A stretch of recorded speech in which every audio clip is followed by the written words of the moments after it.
नमस्कार, hello and welcome to a new video of Pathak ji excellence. आज हम अपने फॉरेन पॉलिसी सीरीज का पहला लेक्चर देखने वाले हैं। यह है पंचशील के ऊपर। What is Panchsheel, what are the policies under Panchsheel, ये सारी चीज़ें हम इस वीडियो में देखेंगे। किसी भी देश के लिए अपने रिफॉर्म्स को, अपने नीतियों को सहयोग करने के लिए बहुत इंपॉर्टेंट चीज़ होता है फॉरेन पॉलिसी, कि वो दूसरे देश से कैसे संबंध रखता है। पंचशील वैसा ही एक कदम है। हम इसके बारे में इस वीडियो में विस्तार से देखेंगे।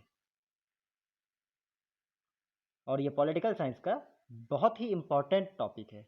और अगर आप इंडियन पॉलिटिक्स पढ़ना चाहते हैं तो पंचशील, इंडो चाइना रिलेशंस, उसके बाद कॉमनवेल्थ, थर्ड वर्ल्ड कंट्रीज, ये सारी चीज़ें आपको ध्यान से देखनी पड़ेंगी। इन सब पे हफ्ते हफ्ते वीडियोस भी आएंगे, जिसकी शुरुआत हम पंचशील से कर रहे हैं। This is a brief introduction to myself. I am Mayank Pathak, a faculty at Pathak ji excellence. मेरे बारे में बाकी सारी चीज़ें यहाँ दी हुई हैं। If you want to know more about me, pause the video and see it. आज के कंटेंट में हम देखने वाले हैं history of Panchsheel, meaning of Panchsheel. Then देखेंगे 5 प्रिंसिपल्स ऑफ पंचशील, जो कि है mutual respect for each others territory, non aggression, non interference in each others issue, equality and mutual benefit and peaceful coexistence. ये सारी जो चीज़ें हैं, इनके ऊपर हम विस्तार से अपने वीडियो में ध्यान देंगे। History and meaning of Panchsheel. Panchsheel का इतिहास और उसका मतलब क्या है। Panchsheel was made by Pandit Jawaharlal Nehru, Congress के पूर्व अध्यक्ष, भारत के पूर्व एवं प्रथम प्रधानमंत्री और एक स्वतंत्रता सेनानी जवाहरलाल नेहरू ने पंचशील बनाया था। 1954 में 1954 पंचशील को उन्होंने बनाया था। और पहली बार जब वो चाइना के प्रधानमंत्री उस समय भारत के टूर पे आए थे, तो भारत और चाइना के बीच प्रथम पंचशील साइन हुआ था 1954 में। पंचशील का आम शाब्दिक अर्थ होता है सेट ऑफ 5 पॉलिसीज या सेट ऑफ 5 प्रिंसिपल्स, 5 नियमों का या 5 आदेशों का ये एक संकलन है। Panchsheel was made to improve foreign relation with other nations. उस समय क्योंकि भारत आज़ाद हुआ था, तो भारत को विदेशी देशों से अपने अच्छे संबंध बनाने थे, इसलिए पंचशील का प्रस्ताव पंडित नेहरू ने रखा और पंचशील बनाया गया। 5 प्रिंसिपल्स ऑफ पंचशील। जैसा कि मैंने बोला, पंचशील का मतलब 5 सेट ऑफ 5 रूल्स और 5 पॉलिसीज है, और इसके नाम के अनुसार इसमें 5 ही नियम है, इसलिए इसका नाम पंचशील पड़ा, जो कि है mutual respect for each other territory, एक दूसरे के देश के प्रति सम्मान, नॉन एग्रेशन, गुस्सा नहीं दिखाना, आक्रोश नहीं दिखाना, non interference in each other territory या इशू, दूसरे के काम में हस्तक्षेप नहीं करना, या लोकल भाषा में बोले तो दूसरे के फटे में टांग नहीं अड़ाना। इक्वलिटी इन म्यूचुअल बेनिफिट, बराबरी और साझा लाभ, जो कि इसका नियम है। और पीसफुल को एग्जिस्टेंस, शांतिपूर्वक अपना एग्जिस्टेंस बनाए रखना। Mutual respect for each others territory and sovereignty. जो भी देश पंचशील को साइन करते हैं, वो एक दूसरे के देश का सम्मान करेंगे। फर्ज कीजिए भारत और पाकिस्तान पंचशील साइन कर रहे हैं, तो पाकिस्तान भारत की ज़मीन का सम्मान करेगा, भारत के टेरिटरी का, उसके लोगों का, कस्टम्स का सम्मान करेगा कि हाँ, इनका ये कस्टम है, हमें इनको सम्मान करना है। और भारत पाकिस्तान वालों का, they must respect sovereignty of each other. दोनों एक दूसरे के सर्वोच्च सम्मान का उतना ही सम्मान करेगा, सर्वोच्च अधिकार का उतना सम्मान। पाकिस्तान के पास ताकत है, वो अपनी जनता को वोटिंग अधिकार दे रहा है, लेकिन महिलाओं को नहीं दे रहा है। भारत सबको दे रहा है। फर्ज कीजिए ऐसा हालत है, तो भारत अगर पाकिस्तान से पंचशील साइन करता है, तो वो उसके वोटिंग अधिकार के लिए उसे सिर्फ सजेशन दे सकता है, उसके में इंटरफेयर भी नहीं करेगा, और उसका सम्मान भी करेगा कि ठीक है, आप वोटिंग अधिकार इसी को दे रहे हैं, ठीक है, हम सम्मान करते हैं। और respect and non interference in each other integrity. अब पंचशील साइन किए हैं तो आप एक दूसरे का सम्मान ही नहीं करेंगे, उनके करेंगे। ऐसा नहीं कि पंचशील सम्मान साइन कर दिए और पंचशील समझौते के बाद धीरे धीरे करके उसके देश को ओवरटेक करके एक उपनिवेश या कॉलोनी बना ले रहे हैं, या फिर उसके देश में फूट डाल के उसको तोड़ रहे हैं। वो भी नहीं करना है। नॉन एग्रेशन, जो भी पंचशील साइन करेंगे वो एक दूसरे पे अटैक नहीं करेंगे। मैंने भारत पाकिस्तान का एग्जांपल दिया था, ये भारत पाकिस्तान में इसलिए नहीं हो सकता है क्योंकि आए दिन अटैक्स चलते ही रहते हैं। जो भी पंचशील को साइन करेगा वो एक दूसरे पे अटैक नहीं करेगा, चाहे कुछ भी हो जाए। जिस दिन उसने अटैक कर दिया, ट्रीटी ब्रेक। एग्रेसिव नेचर भी नहीं दिखाना है।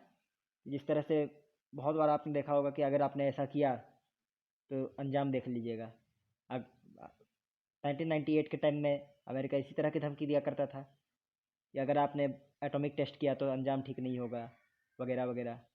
और भी बहुत सारे होते हैं इस तरह से।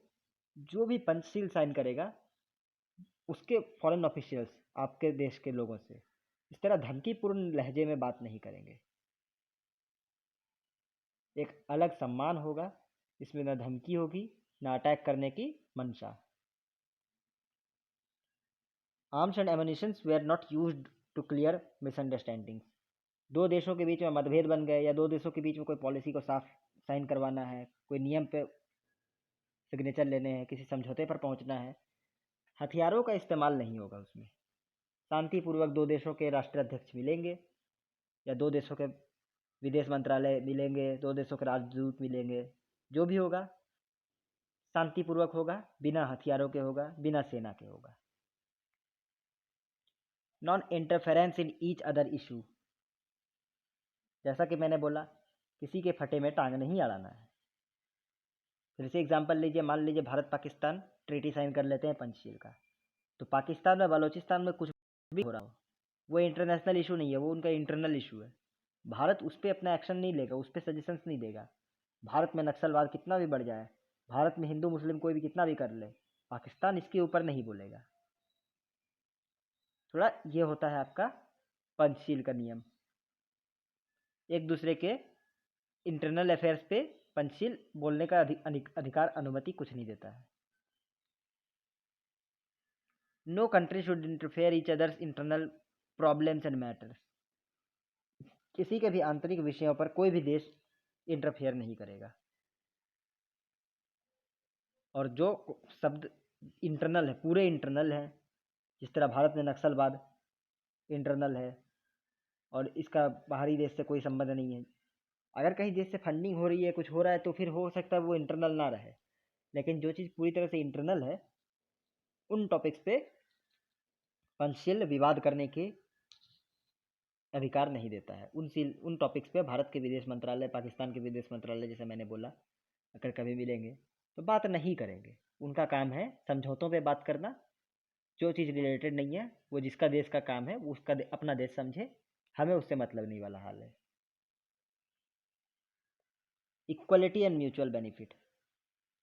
पंचशील के अनुसार जो भी देश इसे साइन करेंगे, चाहे वो छोटे हों या बड़े हों, गरीब हो या अमीर, वो इक्वलिटी है। फर्ज कीजिए भारत ने पाकिस्तान के साथ भी पंचशील साइन किया है, रशिया के साथ भी साइन किया है, जापान के साथ भी साइन किया है और ईरान के साथ भी साइन किया है। 4 देश हैं। पाकिस्तान गरीब देश हो गया, ईरान छोटा देश हो गया, जापान तो और छोटा है, और रशिया बहुत बड़ा है। मैं चारों एशियन कंट्रीज ले रहा हूँ एग्जाम्पल के लिए।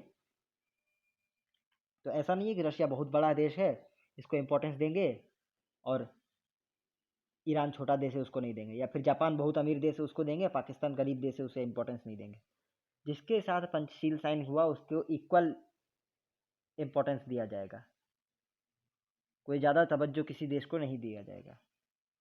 और कितना भी, चाहे आप अमेरिका से ट्रीटी करवा लीजिए, ब्रिटेन से करवा लीजिए, रशिया से करवा लीजिए, चाइना से करवाइए, जापान, ऑस्ट्रेलिया, कितने भी रईस देश हों, पंचशील के अंतर्गत किसी को स्पेशल इंपॉर्टेंस नहीं दिया जाएगा कि नहीं, पंचशील के अनुसार साइन किया हुआ है तो जो सम्मान ईरान के राष्ट्रपति आए थे तो उनको दिया गया था, वही सम्मान अमेरिका के राष्ट्रपति को भी दिया जाएगा।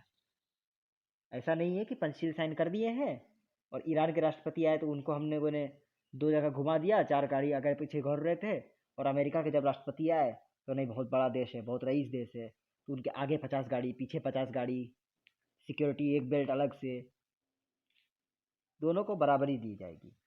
बाकी उसके देश के लोग कुछ करना चाहें तो वो कर सकते हैं। जैसे कि मान लीजिए आप अमेरिका के राष्ट्रपति आते हैं तो उनका बॉडीगार्ड का दस्ता, सिक्योरिटी का दस्ता उनके साथ ही आता है, तो वो लोग जो चाहे वो कर सकते हैं, लेकिन इंडिया से बराबरी चीज़ मिलेगी।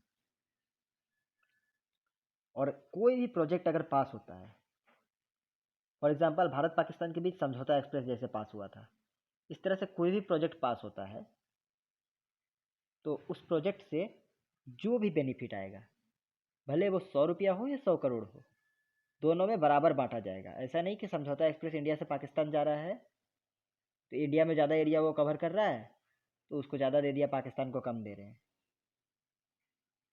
पीसफुल को एक्जिस्टेंस, जो भी लोग पंचशील पे हस्ताक्षर करेंगे वो एक दूसरे के साथ शांतिपूर्वक रहेंगे और एक दूसरे के एग्जिस्टेंस का भी सम्मान करेंगे।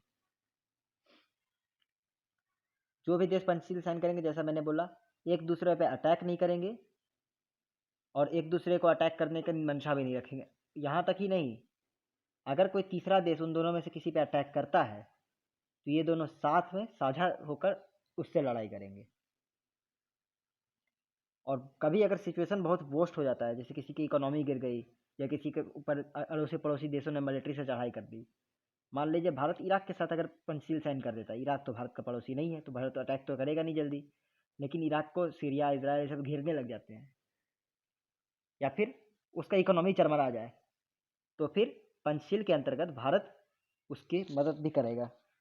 पंचशील के अंदर जो भी 2 देश होंगे वो एक दूसरे को ऐसे सिचुएशन पे आने पे, जब इकोनॉमी चरमरा जाए, एग्जिस्टेंस के सवाल आ जाए, तो इकोनॉमिकली हो या मिलिट्री हो, दोनों ही रूप से समर्थन करेंगे। ये था पंचशील, हमारा फॉरेन पॉलिसी का पहला लेक्चर।